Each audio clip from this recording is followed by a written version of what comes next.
성경과 함께하는 아름빛교회 말씀 묵상 아름빛 바이블 키트 시간입니다. 2025년 5월 15일 목요일, 오늘 우리가 함께 묵상할 본문은 에스더 3장 7절에서 15절 말씀입니다.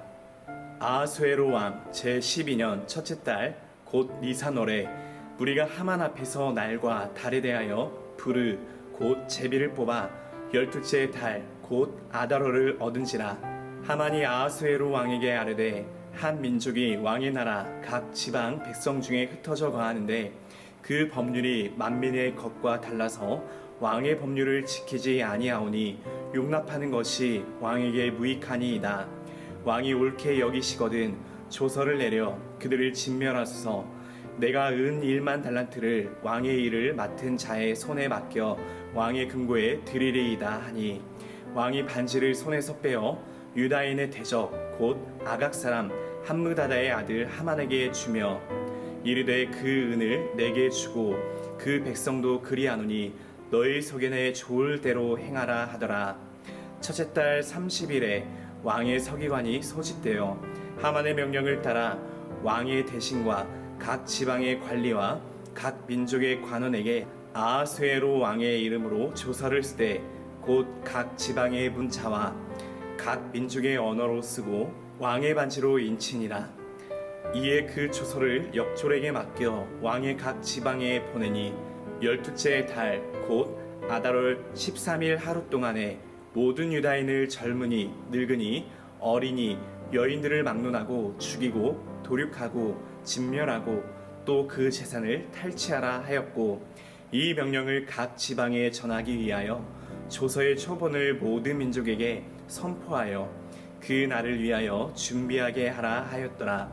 역졸이 왕의 명령을 받들어 급히 나가매 그 조서가 도성 수산에도 반포되니 왕은 하만과 함께 앉아 마시되 수산성은 어지럽더라. 아멘. 오늘 본문은 유다 백성을 향한 가장 큰 위기, 하만의 말살 조서가 선포되는 장면입니다. 이 본문에는 하나님이라는 단어가 한 번도 등장하지 않지만 역사의 배후에서 섭리하시는 하나님의 손길이 깊이 느껴지는 구절입니다. 먼저 본문의 배경에 대해 소개하면, 지금은 바사 제국 곧 페르시아가 전 세계를 지배하던 시기입니다.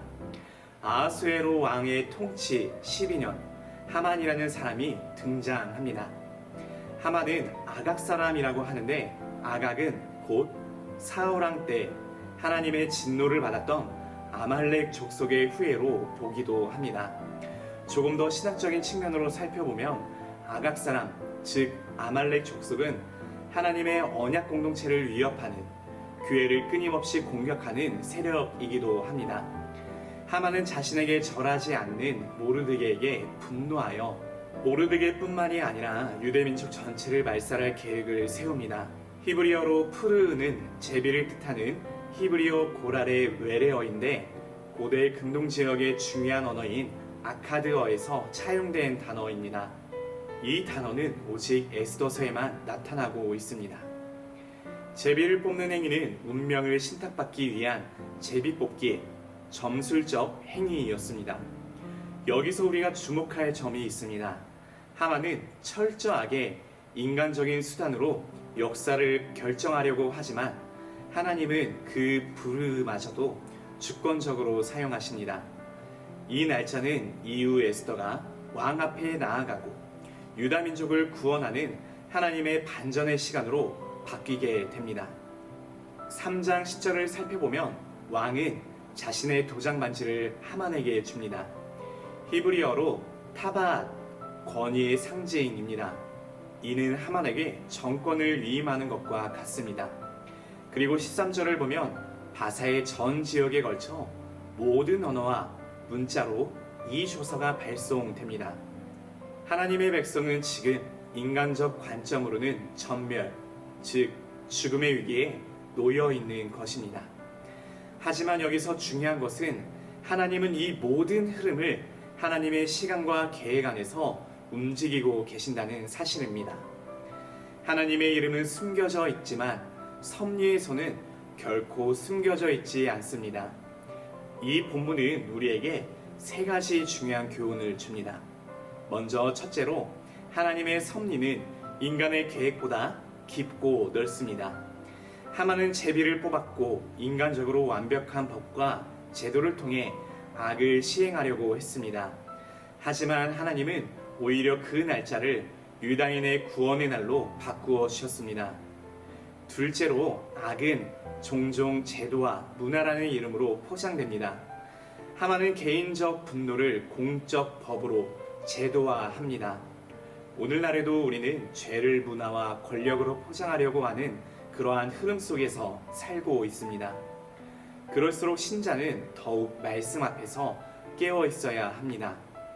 마지막으로 우리는 보이지 않는 하나님의 손을 신뢰하며 살아가는 그리스도인입니다.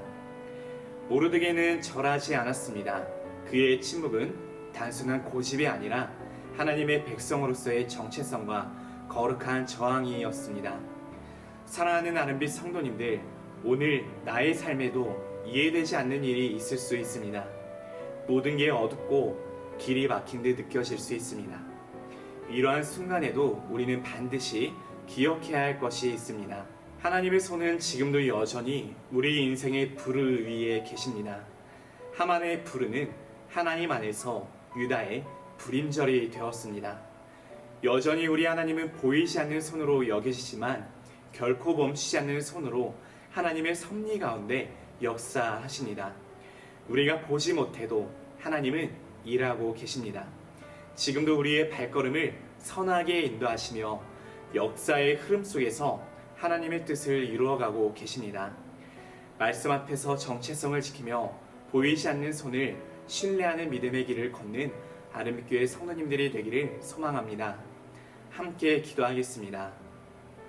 거룩하신 하나님 아버지, 겉으로는 모든 것이 악의 손에 넘어간 듯 보이지만 그 속에서도 하나님은 여전히 일하고 계심을 믿습니다. 우리의 현실이 혼란스럽고 불확실할지라도 말씀 위에 굳건히 서서 하나님의 섭리를 신뢰하게 하시고 하나님의 때를 기다리는 믿음을 주시옵소서. 하만의 제비뽑기를 유다의 구원으로 바꾸신 그 하나님께서 오늘도 우리의 걸음을 선하게 인도하시고 작은 순종을 통해 하나님의 뜻을 이루는 도구로 저희를 사용하여 주시길 원합니다. 존귀하신 예수님의 이름으로 기도합니다. 아멘.